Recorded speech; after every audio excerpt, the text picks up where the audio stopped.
이 과정이 정말 중요한데 이 과정 속에서 일하는 그 모든 것들 때문에 여러분이 생기는 여러 가지 질병의 원인이 될 수도 있어요.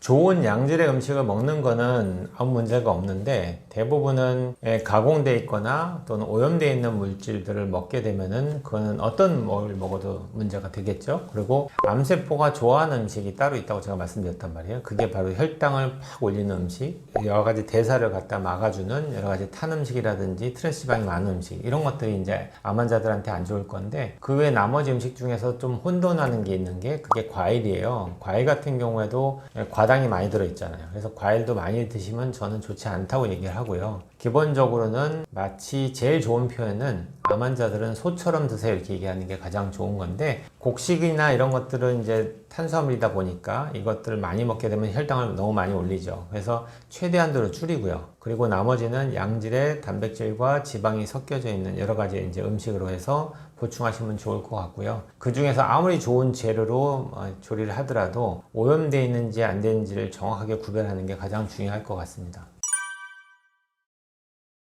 실제로는 레드미트 자체가 염증을 유발하다 보니까 암 환자한테 좋지 않다 이렇게 얘기하거든요.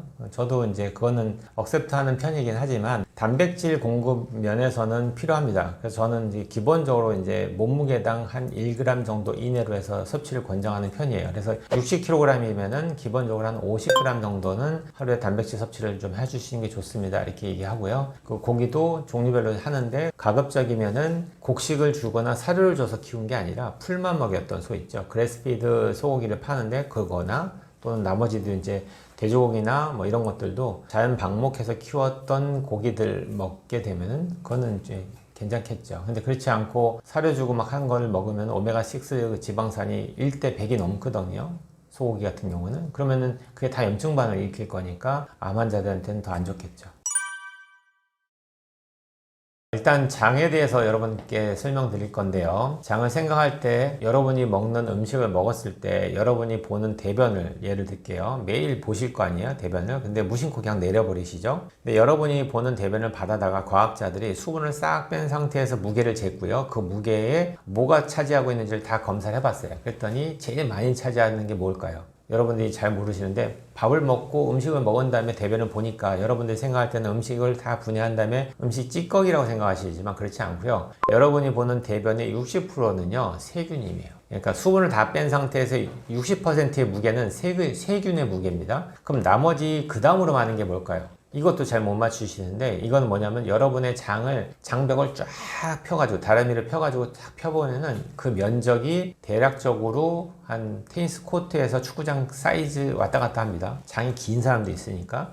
그 정도로 넓은데 그게 3일에 한 번씩 탈락을 해요. 표피가 다 탈락하면 그게 다 모으면 꽤 많은 양이 나오겠죠. 그게 여러분들이 보는 대변의 한 10에서 15%를 차지해요. 그게 메인이고요. 나머지 한 10에서 15% 정도가 여러분이 먹었던 음식에 대한 소화되지 않은 찌꺼기들이에요.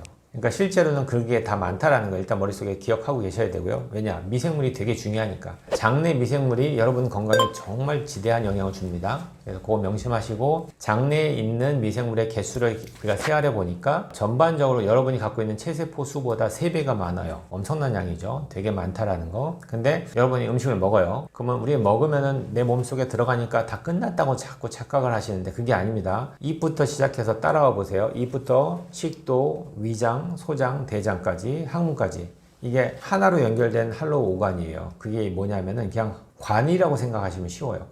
관은 비어 있잖아요. 그 이쪽은 열려 있고 이쪽도 열려 있어요. 그러면 우리 몸은 원통이라고 생각하시면 원통 속을 관통하는 관이 하나 있는 거예요. 이해되시죠? 그럼 이거는 바깥하고 연결되어 있으니까 우리 몸속이 아니죠. 엄밀히 얘기하면은. 그래서 여러분이 먹는 음식이 들어가서 이 장에서 수없이 많은 복잡한 일을 하면서 지나가다가 대변으로 나가는 거예요. 이 과정이 정말 중요한데 이 과정 속에서 일하는 그 모든 것들 때문에 여러분이 생기는 여러 가지 질병의 원인이 될 수도 있어요. 그래서 이제 입부터 시작할게요. 입에서 시작하는 이 모든 것들이 내가 먹었던 음식들을 저작하잖아요. 근데 이게 우리가 보통 기능이 떨어졌다고 얘기할 때는 위장 기능을 얘기하지 입의 구강 기능을 떨어졌다 얘기 안 하잖아요. 그러니까 이 구강 기능은 그래도 어느 정도 유지가 된다고 보시면 되겠고요. 위장 기능은 나이가 드시면서 위에서 만들어내는 산이라든지 효소라든지 이런 것들이 기본적으로 20대에 비해서 50대만 돼도 50% 이상이 줄어들어요. 그러면 나이가 60대, 70대 되면은 위장 기능은 거의 30%만 남는 거예요. 그러면 이거 갖고서 내가 먹었던 음식을 갖다가 분해를 하고 영양소로 써야 되는 일을 하는데 얼마나 힘들겠어요. 그러니까 얘를 대신해서 꼭 해야 되는 게 입이 대신해 줘야 돼요. 그러니까 너무 중요한데 입에다 음식을 넣고서 열심히 씹는 거 정말 중요합니다. 나이가 드실수록 더. 그래서 먹는 시간을 좀 천천히 가지시고 오랫동안 씹어서 죽이 될 때까지 씹은 다음에 삼키는 거를 습관하셔야 돼요. 이게 습관이 안 되니까 그냥 뭐 대충 씹고 씹기도 전에 그냥 또 뭘 집어넣고 그 다음에 얘가 다 씹히지도 않은데 집어넣어 주면서 또 집어넣고 이 여러분들 그렇게 먹거든요. 그러니까 먹방 하시는 분들 보면 정말 말도 안 되게 먹고 있죠. 근데 그거는 지금은 자기 몸을 불태우는 거예요. 나중에는 분명한 대가를 치르겠죠. 아무튼 간에 지금은 그렇게 해서 이제 위장을 이제 어느 정도 보호했다고 치면은 위장에 기생하는 균이 하나가 있죠. 여러분이 알고 있는 헬리코박터. 이 헬리코박터가 위장에 있는 점막을 파고 들어가서 위에 있는 점막세포를 손상을 주면서 그 점막세포가 하는 산을 만들고 효소를 만드는 그 모든 일들을 다 파괴를 해버려요. 그러니까 여러분들이 알고 있는 위암의 퍼스트 리스크 팩터가 헬리코박터죠. 근데 검진하러 오시는 분들 중에서 헬리코박터가 있는데도 그냥 등한시하고 치료 안 하시는 분이 너무 많아요. 이거는 절대 잘못된 판단이고요. 무조건 어떤 방법을 통해서든지 헬리코박터는 제거를 하셔야 됩니다. 그래서 일단 위장 기능을 정상화시키기 위한 노력이 필요한데 그 중에 하나가 이 균을 제거하는 거다. 이렇게 이해하시면 되고 그 다음에 소장으로 넘어가면은 소장은 위장에서 나온 음식물이 들어가면서 영양소를 흡수하는 장기인데요. 여기에는 엄밀히 얘기하면 세균이 거의 잘 없어야 돼요. 위장만큼. 물론 마지막으로 가서 대장하고 만나는 그곳은 아무래도 대장에서 들어오는 균이 많다 보니까 균이 있을 수 있는데 기본적으로 소장에는 균의 증식이 없어야 되는 게 정상인데 음식이 소화되지 않은 것들이 소장으로 넘어가고 위에 산이 부족하다 보니까 내가 먹었던 음식 속에 있는 세균이 사멸되지 않은 상태에서 같이 가잖아요. 그러면 그 세균이 그 분해되지 않은 음식을 갖고서 분해를 해요. 그 세균이 그 분해되지 않은 음식 갖고서 얘가 발효가 됩니다. 발효가 되면서 가스가 나오기도 하고 세균의 증식이 일어나죠. 그걸 전문용어로 소장 내 세균 과정식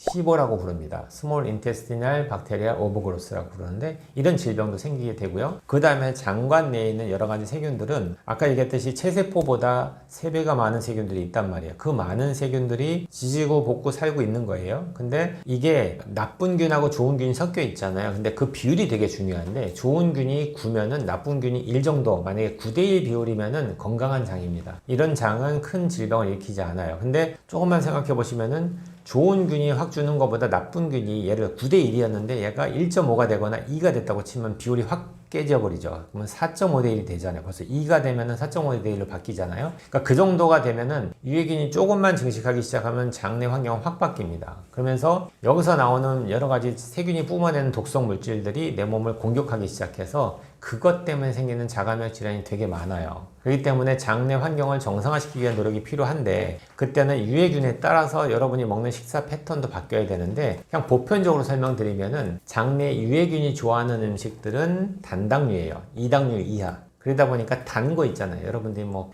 그 음식 먹고 나서 디저트로 먹는 것부터 시작해서 입에 넣으면 그냥 달다고 느끼는 거. 설탕화되어 있는 여러 가지 단당류를 많이 먹게 되면은 장내의 미생물 중에서 유해균이 좋아한다 이렇게 명심하시면 되고요. 우리 장내에 있는 좋은 균, 유익균이라고 얘기하는 프로바이오틱스 이런 것들은 조금 더 귀찮은 당을 좋아해요. 그래서 긴 체인으로 된 올리고당이라든지 또는 이제 식이섬유로 된 것들 이런 것들을 잘 분해를 해서 얘를 영양소 쓸 수 있는 게 좋은 균이거든요. 그러니까 얘네들이 좋아하는 음식을 많이 먹고 그러니까 유해균이 좋아하는 음식은 안 먹고 이렇게 관리하다 보면 장이 건강해질 수 있겠죠.